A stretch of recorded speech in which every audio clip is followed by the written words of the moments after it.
सभी को जय हिंद दोस्तों, आप सभी का हार्दिक स्वागत है जय हिंद रिएक्शंस पे।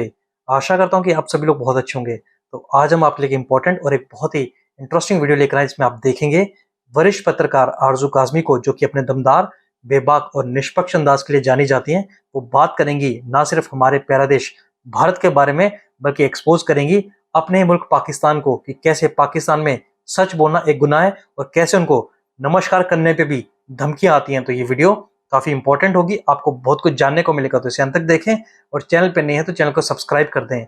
जय हिंद, जय भारत। लोगों को पता लग गया है, हमारे यहाँ से इतनी कोई बड़ी तादाद में आईटी एक्सपर्ट्स ही निकल रहे, हमारे यहाँ से और इंजीनियर्स और दूसरे फील्ड के लोग बहुत ज़्यादा बाहर नहीं आ रहे। हाँ, एक चीज़ को ज़रूर मैं अप्रिशिएट करूंगी, हमारे यहाँ के जर्नलिस्ट और एक्टिविस्ट, जो सच में जर्नलिस्ट और एक्टिविस्ट हैं, उनकी बात कर रही हूँ। वैसे आपको पूरी दुनिया में कहीं नहीं मिलेंगे। इनके ऊपर क्या कुछ नहीं होता, डराया जाता है, धमकाया जाता है, बैंक ब्लॉक किए जाते हैं, उठा के ले जाते हैं, फ़ोन पे धमकियाँ देते हैं, सारा कुछ होता है। जो मुझे एक साहब कल कह रहे थे, जबकि वो भी अभी यहाँ से अमेरिका जा चुके हैं, वो कहने लगे तुम अभी तक सिर्फ इसलिए नहीं उठाई गई हो क्योंकि तुम फीमेल हो, तो तुम बच गई हो, वरना अभी तक ले गए होते। तो यहाँ पर जो है ना, लेकिन हमारे जर्नलिस्ट बोलना नहीं छोड़ते, अब अपनी बात को रखना नहीं भूलते। चाहे वो बलूचिस्तान का इशू हो, चाहे केपीके का हो, चाहे पंजाब का, हर चीज़ के ऊपर बोलते हैं। ये जर्नलिस्ट मैंने दुनिया में और कहीं नहीं देखे, इतने जिसे कहते हैं ना घूमी खोपड़ी किस्म के, कि वो किसी चीज़ से डरते नहीं है। लेकिन बाकी चीज़ों में सर हम बहुत पीछे हैं, और अनफॉर्चुनेटली हम सिर्फ इसी मुकाबले में लगे रहे कि हम किस तरह से भारत को नीचे दिखा दें।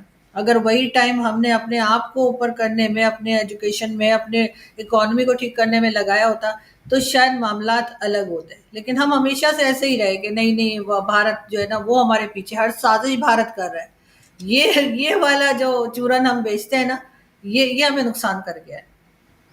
अच्छा, आपने पाकिस्तानी जर्नलिस्टों की तारीफ की, लेकिन आजकल हम देखते हैं कि मेन स्ट्रीम मीडिया पे तो आपको कोई डिफरेंट सोच का बंदा नजर ही नहीं आता। Even a man like Najam Sethi seems to have changed, कि अब वो भी वो रियासत का जो नैरेटिव है उसी को सपोर्ट कर रहे हैं, उसी को आगे बढ़ा रहे हैं। तो ये भी तो एक बड़ी बदकिस्मती की बात है। और जहां तक आपने ये कहा ना, इंडिया में भी ऐसे लोग हैं। जी, मुझे भी तजर्बा हुआ, कमेंट्स में देखता हूं तो वो ये कहते हैं जी कि ये जो लोग हैं ना, जो पाकिस्तानी पॉलिसीज को क्रिटिसाइज करते हैं ना, ये तकिया कर रहे हैं, बल्कि तकिया कह देते हैं उसको वो। तो ये जो है ना, प्रिटेंड कर रहे हैं, actually they don't believe in all this, ये एक सोच है। और फिर बहुत सारे ऐसे होते हैं जो कहते हैं जी कि you are wasting your time, India is not interested in having anything to do with Pakistan. तो उन लोगों को शायद अंदाजा नहीं है कि इंडिया की तरक्की के लिए जरूरी है कि उसके तमाम नेबर्स के साथ अच्छे ताल्लुकात हों। इसलिए वो जो कहा जाता है ना कि it is the regions that develop, it is not individual countries. Individual countries भी करते हैं, लेकिन वो सफर आपका बहुत आसान हो जाता है if you are in a supportive neighbourhood. तो ये मेरा ख्याल है पाकिस्तान का भी इसी में फायदा है, इंडिया का भी इसी में फायदा है कि इनके अच्छे ताल्लुकात हों। और इंडिया के लिए अगर पाकिस्तान जो है वो एक हेडेक ना हो, तो उनकी तरक्की की रफ्तार ज्यादा हो जाएगी, पाकिस्तान को भी फायदा होगा। तो ये जो चीज है, ये कैसे कन्विंस किया जाए पाकिस्तानियों को और इंडियंस को। अगर किसी ने सोच लिया है आपके बारे में कि उन्होंने नेगेटिव ही सोच रखती है, तो उनका कुछ नहीं हो सकता। पाकिस्तान में इस वक्त मेरे ख्याल से जर्नलिस्ट या एक्टिविस्ट वही हैं जो कि आपको मेन स्ट्रीम मीडिया पर नहीं नजर आते।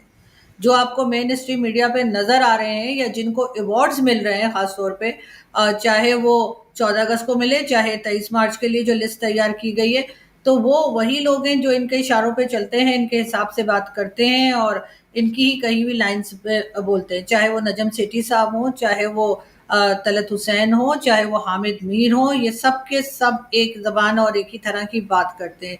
सबके सब एक ही नैरेटिव लेके चलते हैं कि भारत हमारा दुश्मन है, और अफगानिस्तान के साथ तो जी हम ठीक कर लेंगे, वो तो हम एक ही कलमा पढ़ते हैं, तो ईरान के साथ भी कोई टेंशन नहीं है, और चाइना हमारा दोस्त है। जबकि जो लोग बाहर बैठे हैं वो कहते हैं चाइना हमारा बॉस है, क्योंकि चाइना हमें जिस तरह से डील करता है, जिस तरह से हमें पैसा देता है या हमसे काम करवाता है, तो वो हमारा बॉस तो हो सकता है, इसलिए कि दोस्त आपके इक्वल लेवल पे होते हैं। कभी भी इतना ज्यादा पैसे का डिफरेंस जो है वो दोस्तों में नहीं होता है। शायद फिल्मों में दिखाया जाता होगा, लेकिन असल जिंदगी में ऐसे नहीं होता। तो बहरहाल ये जो लोग जिनकी आप बात कर रहे हैं ये सबके सब एक तरह से एक ही ज़बान में बात करते हैं। और अगर कभी आप देखें तो इमरान खान के ज़माने में तो ट्वीट्स भी एक ही जैसी करते थे। जो ट्वीट इन्हें भेजी जाती थी बगैर चेंज किए कुछ और कॉपी पेस्ट मारते थे, तो उसके बाद जो बाकी इनके अगेंस्ट थे वो ले लेकर और दिखाते थे स्क्रीनशॉट बना के कि देखो सबने एक ही जैसी बात कर रखी है। तो सर इस वक्त सोशल मीडिया पे जो काफ़ी लोग बैठे हुए हैं जो ट्रोल कर रहे होते हैं, जो बात कर रहे होते हैं, लोगों को उनके बारे में उल्टा सीधा बोल रहे होते हैं, ये भी असल में कई ऐसे होते हैं जिनको के ड्यूटी दी गई होती है कि जी आपने बात करनी है, उसमें उन्होंने इंडियंस जो है उन्हें भी हिट करना होता है और समटाइम्स पाकिस्तानियों को भी हिट करना होता है। तो इस वक्त सर मीडिया और तरह से काम कर रहा है। इस वक्त जो आपको मेन स्ट्रीम मीडिया पे नहीं दिखाई दे रहा, इस वक्त जो आपको अवार्ड लेता हुआ नहीं दिखाई दे रहा, असल में वही लोग जो है वो पाकिस्तान के लिए कुछ बेहतर सोच भी रहे हैं, बात भी कर रहे हैं और कह भी रहे हैं। इसमें कोई बुराई नहीं है अगर आप क्रिटिसाइज करें किसी को। अब जब हम लोग ने मैंने खासतौर पे जब मैंने चैनल शुरू किया था तो अभी तक लोग मुझे बताते हैं, कभी कहेंगे ऑडियो ठीक नहीं है, कभी कहेंगे कैमरा सही नहीं है, कभी सेटिंग सही नहीं है। तो अगर तो मैं उनकी बातों को ना सुनूं और मैं कहूं कि नहीं जी मैं तो बिल्कुल ठीक हूं, तो मेरा ख्याल है फिर मेरे शो में या मेरी बातचीत में किसी चीज़ में इम्प्रूवमेंट नहीं आएगी। और अगर मैं सुनूंगी तो डेफिनेटली अगर मैं अपने जैसे लोग बताते हैं कि इस वाले टॉपिक पे आपने सही नहीं बात की या उधर आप कमज़ोर थी, तो मैं अगर उसको पढ़ूंगी नहीं और उसको दोबारा कोशिश नहीं करूंगी सही करने की, तो फिर मेरे अंदर तो वो कमज़ोरी रह जाएगी। फिर उसमें कसूर मेरा होगा, उन ऑडियंस का नहीं जो मुझे बेचारे क्रिटिसाइज करके और मुझे सही रास्ता दिखा रहे। तो वही हाल पाकिस्तान का है। हम लोग जो क्रिटिसाइज करते हैं हमें कोई प्रॉब्लम नहीं है कंट्री से, हमें प्रॉब्लम है उन लोगों से जो कंट्री को चला रहे हैं, जो कंट्री का ये हाल करके रखा है। अगर वो बात सुने बजाय अपने उन चमचों की बात सुनने के जो सिर्फ वाह वाह करते हैं और जी सर वाह आपने तो कमाल कर दिया, आपने तो 6 जहाज गिरा दिए, आप तो 10 गिरा सकते थे। ये वाले लोग जो हमारे यहाँ बैठे ना, जो हर बात में वो बादशाह और वो मुगलों के ज़माने की तरह एक वाह वाह प्रोडक्शन वाले लोग, उन्होंने असल में मुल्क का बेड़ा गर्क किया है। और इसीलिए आपको ऐसे लोग अब नजम सेठी समेत हर कोई जिनको कभी हम लोग सुना करते थे, हमें लगता था जिनसे सुनकर हम सीखते थे कि भाई ये तो बड़ा बोल्ड तरीके से बात करते हैं, वो लोग अब नहीं रहे। अब उनकी जबान बदल गई। अब चाहे उनको डराया गया हो, चाहे उनको खरीदा गया हो। वैसे भी नवाज शरीफ साहब के साथ तो नजम सेठी साहब की बड़ी फोटो वोटो आती थी ना, लंदन में बैठे हैं, बोर्ड पे बैठे हैं और क्या क्या। तो अब उनके भाई की गवर्नमेंट है तो जाहिर है नजम सेठी साहब ने क्या ही बात करनी है। लेकिन बाकी सबका भी यही हाल है। आप जिसको भी देख लीजिए, 2-1 के अलावा मेरे ख्याल है वो भी थोड़ा बहुत बैलेंस कर जाते हैं, वरना बहुत ही मुश्किल है किसी को ऐसे निकाल के बताना कि इस वक्त ये जो है ये सही सूरत हाल बता रहे। कोई भी आपको बलूचिस्तान के बारे में बोलता दिखाई नहीं देगा। अभी तक किसी चैनल ने ये नहीं बताया कि 43 डेज हो गए हैं और बलूचिस्तान के लोग इस्लामाबाद F6 एरिया में रोड पे बैठे हुए हैं। लेकिन जाहिर है सबको मन है, पता नहीं कहाँ कहाँ की चंडू खाने की जैसे कहते हैं ना कहानियां सुनाएंगे, लेकिन बलूचिस्तान के लोग यहाँ बैठे हैं उस बारे में कोई बात नहीं करेगा। जो बाकी जो मीडिया जो कि इनके कंट्रोल में नहीं है अभी, या कह लीजिए इन्होंने प्राइवेट मीडिया जो है वो थोड़ा बहुत बात कर लेता है, तो उसको भी धमकियां उनकी आती रहती है। इसी तरह की मुझे तो अभी आपने वसीम अल्ताफ साहब का भी जिक्र किया। वसीम अल्ताफ साहब ही मुझे कह रहे थे कि उनके कोई जानने वाले हैं जिनका ये पिंडी वालों से आना जाना है। तो वो कह रहे थे कि भाई वो कह रहे थे कि ये पता नहीं क्या क्या बोलती रहती है और बड़ा नाराज हो रहे थे कि जी ये आरजू का आदमी कुछ भी कहती है। और साथ ही कह रहे थे उनको सबसे ज्यादा गुस्सा इसके ऊपर इस बात का है कि ये जो शुरू में नमस्कार करती है, कहते ये क्यों करती है। तो मैंने कहा मैं तो करूंगी, इनका मतलब इनकी मर्जी से बात करूंगी या इनकी मर्जी से मैं ग्रीटिंग्स दूंगी। तो यहाँ पे तो सर ये माइंड सेट है। उसके बाद हम कहते हैं नहीं जी हम तो तमाम रिलीजन्स की बड़ी रिस्पेक्ट करते हैं, और प्रॉब्लम इनको ये है कि मैं नमस्कार क्यों करती हूँ, मैंने बुद्धा स्टेचू क्यों रखा हुआ है, और इस किस्म की चीज़ें जो हर वक्त बोली जाती हैं। तो यहाँ पे तो सर कोई ख़ास उम्मीद रह नहीं गई है कि कुछ बेहतर। दोस्तों आपने देखा कैसे आरजू काज़मी और शकील चौधरी साहब ने खुद पाकिस्तान की पोल खोली, जहाँ पे बड़े बड़े वरिष्ठ पत्रकार चाहे वो नजम सेठी हो या हामिद मीर हो, जो कभी निष्पक्ष बातें किया करते थे, आजकल वो भी दबाव में है, उनको भी अपनी जान प्यारी है और आजकल वो भी एक तरीके की दोगली बातें करते हैं।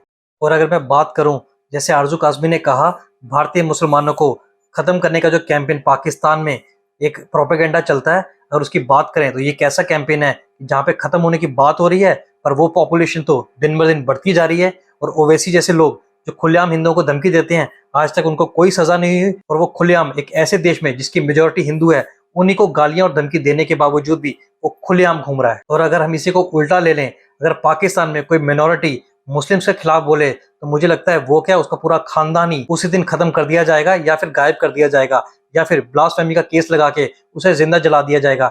ये फर्क है भारत और पाकिस्तान की सभ्यता में। बाकी सच में आरजू काज़मी की दाद देनी पड़ेगी कि पाकिस्तान जैसे मुल्क में बैठ के भी वो कैसे पाकिस्तानी सरकार और पाकिस्तानी आर्मी की पोल खोलती हैं, कैसे भाई लोगों की धमकी आने के बाद भी आरजू काज़मी डट के खड़ी है और सीधेआम पाकिस्तान को एक्सपोज करती हैं। अच्छा, नमस्कार पे अगर उनको एतराज है तो क्या आप किसी नॉन मुस्लिम को अस्सलाम वालेकुम कह सकते हैं? मौलवी साहब से अगर आप पूछेंगे वो तो कहेंगे ये भी नहीं कह सकते, तो फिर कैसे ग्रीट करें भाई? ये बता दें ना, हल बता दें इसका क्या है। या तो ग्रीट ही ना करें, पत्थर मारें उठा के, कोई गैर मुस्लिम मिले आपको तो क्या करें?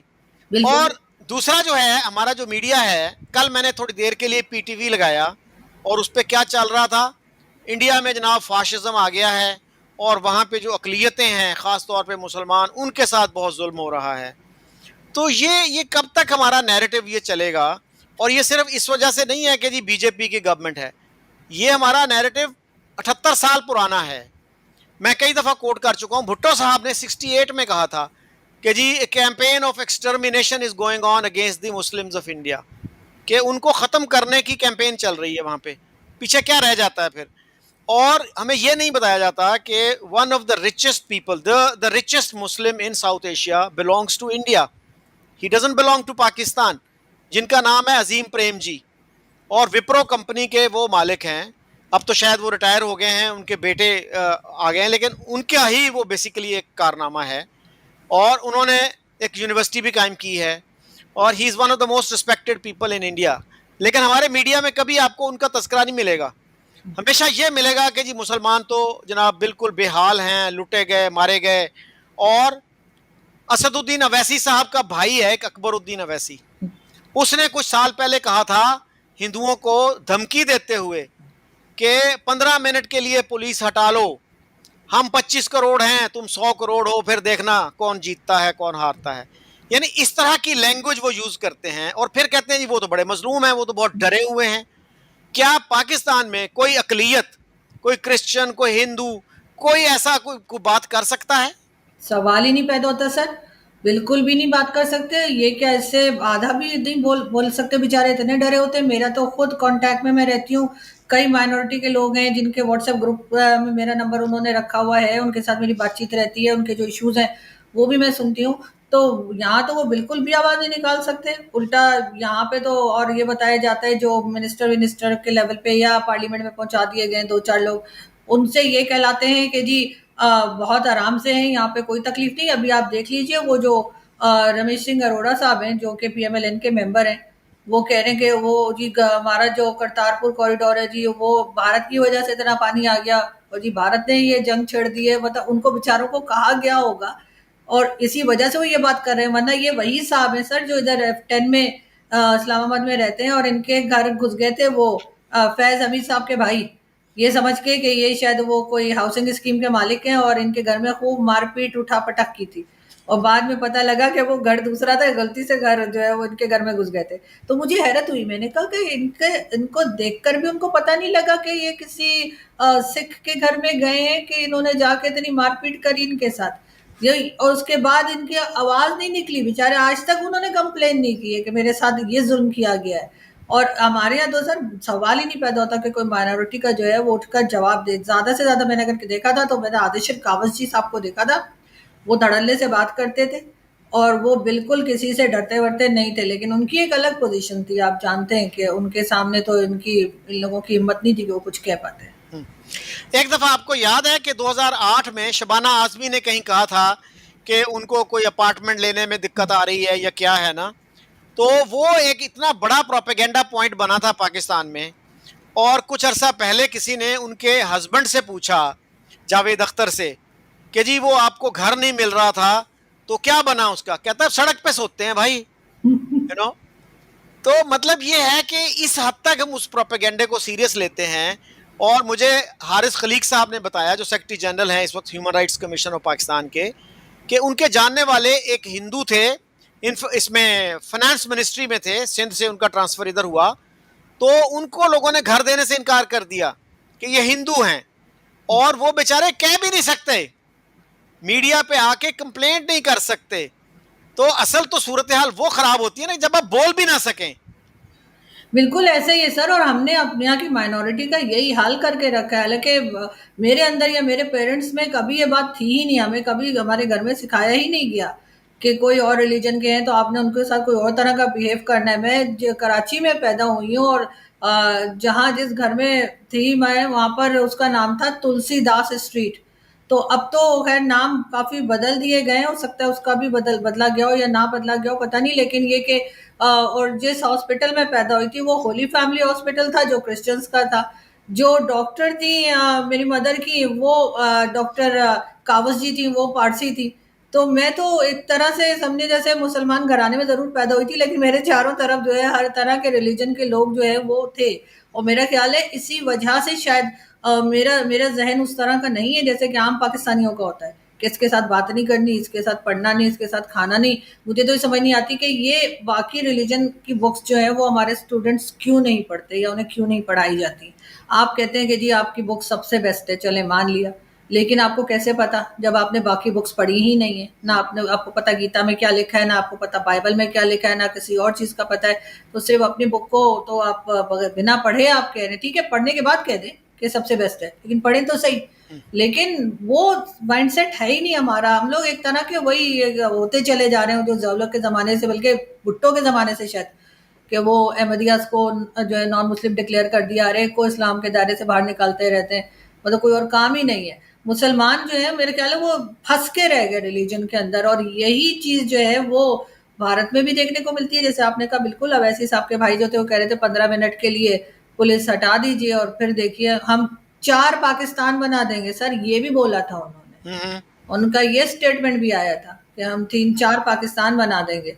ये वाली धमकी देते हैं। हमारे यहाँ कोई बोल सकता है, हमारे कोई माइनॉरिटी का उठ के कि जरा आप आइए हम आपको देखते हैं? वो उनकी तो आवाज ही नहीं निकलती बेचारों की। इतना डरे से हमें कभी शो में भी बुला लो तो वो डर डर के बात कर रहे होते हैं। हमने तो वो माहौल बना के रखा है। तो आशा करता हूँ कि वीडियो को आपने अंत तक देखा होगा और आरजू काज़मी और शकील चौधरी साहब का ये पूरा डिस्कशन आपको काफी पसंद आया होगा और इस वीडियो में आपको बहुत कुछ जानने को मिला होगा। तो ये वीडियो अगर आपको अच्छी लगी है इसे लाइक और शेयर जरूर कर दें और अपने विचार हमें कमेंट सेक्शन में लिखकर जरूर बताएं। तो चलिए फिर मिलेंगे ऐसी किसी इंपॉर्टेंट, इंटरेस्टिंग और दमदार वीडियो में। तब तक अपना ध्यान रखिए। जय हिंद, जय भारत।